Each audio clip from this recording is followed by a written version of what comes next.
देखिए, मैं जनता जनार्दन से निवेदन करता हूं, यह जो बदलाव के लिए हम लोग लड़ाई लड़ रहे हैं, आपने जो आशा उम्मीद विश्वास बैद्यनाथ मेहता पर किया है, बैद्यनाथ मेहता हमेशा आपके भरोसे पर कायम रहेगा, आपके विश्वास को कभी ठेस नहीं पहुंचने देगा। आपके हक हकूक की लड़ाई के लिए आपकी मजबूत आवाज बनकर सड़क से सदन तक लड़ेगा, आपके दुख दर्द में हमेशा साथ रहेगा। देखिए, इस चुनाव के बाद जिस तरह से यहाँ के लोगों का समर्थन हमें मिला है, हमें अपने दायित्व का एहसास होने लगा है और निश्चित रूप से मैं अपने दायित्व का निर्वहन करूंगा और जो जनता के मुद्दे हैं, सामाजिक सरोकार के मुद्दे हैं और विशेष करके निर्मली विधानसभा क्षेत्र से कोसी नदी गुजरती है, सीपेज की समस्या है, लाखों एकड़ खेत जो है में 8 महीने 9 महीने तक पानी जमा रहता है, किसान फसल नहीं लगा पाते हैं, बाढ़ की समस्या है, यहाँ पलायन की समस्या है।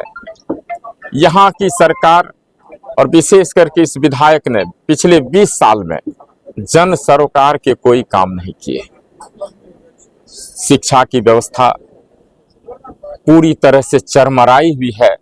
जो थोड़े भी समृद्ध हैं, जिनको कोई आमदनी का स्रोत दूसरा भी है मजदूरी के अलावा, वो अपने बच्चों को सरकारी स्कूल में नहीं पढ़ाते हैं।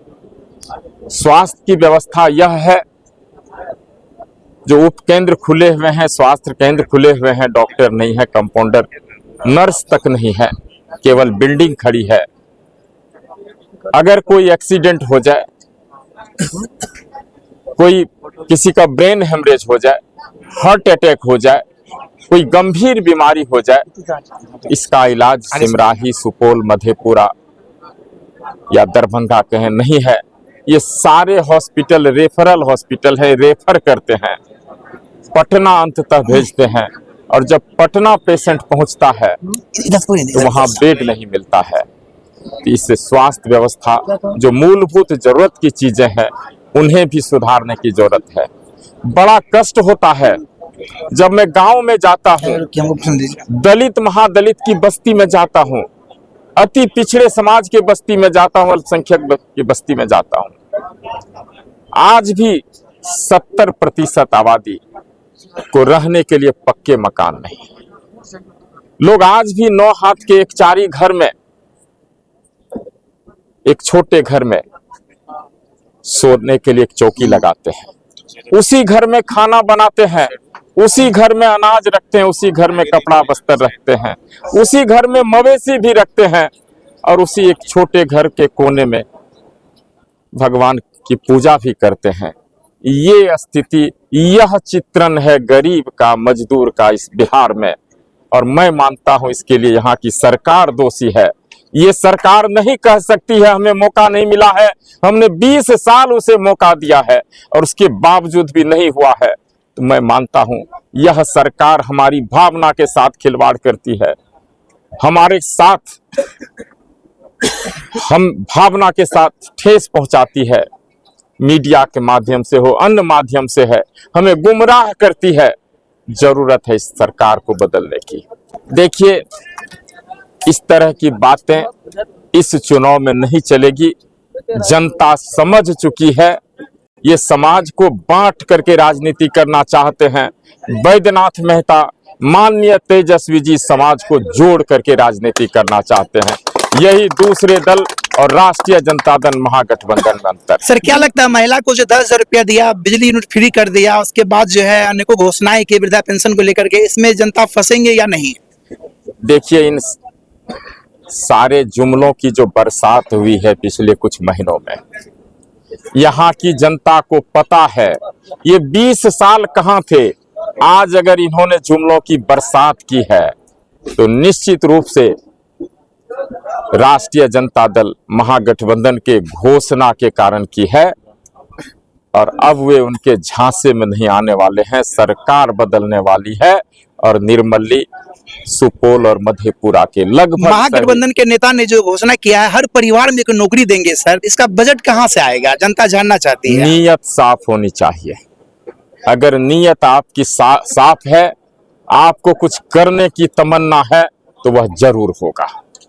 इससे पहले भी हम लोग के जो भी मुख्यमंत्री हैं नीतीश कुमार जी ने कहा था, जब तेजस्वी जी ने 10 लाख नौकरी की घोषणा की, सरकारी नौकरी की, तो उन्होंने कहा पैसा कहां से लाओगे, बाप के घर से लाओगे। और जब तेजस्वी जी उप मुख्यमंत्री रहे, उन्होंने 5 लाख नौकरी दी, सरकारी नौकरी दी। क्या उन सरकारी नौकरी जो शिक्षक बहाल हुए हैं उनको तनख्वाह नहीं मिल रहा है, उन्हें वेतन मिल रहा है कि नहीं मिल रहा है? नीयत साफ होनी चाहिए। और हम लोग एक रोड मैप बनाए हैं जो हर घर में रोजगार देंगे। थोड़ा समय जरूर लगेगा, लेकिन हर एक घर में एक सरकारी नौकरी होगा। मतदाताओं से आखिरी अपील क्या होगा आपका? मैं निर्मली की जनता से अपील करता हूं, प्रार्थना करता हूं, जो बैद्यनाथ मेहता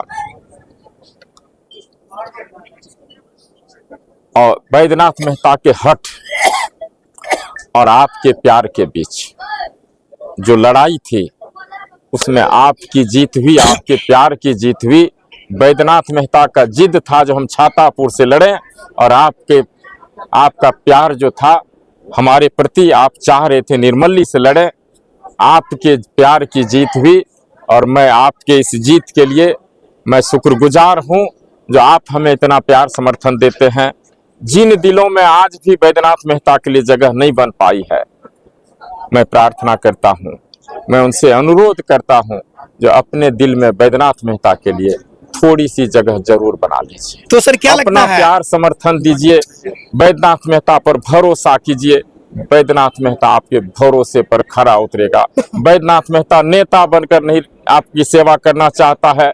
बैद्यनाथ मेहता बेटा बनकर, आपका भाई बनकर, आपका दोस्त बनकर आपके बीच रहना चाहता है। आपके सुख में भी साथ रहना चाहता है, आपके दुख दर्द में भी साथ रहना चाहता है।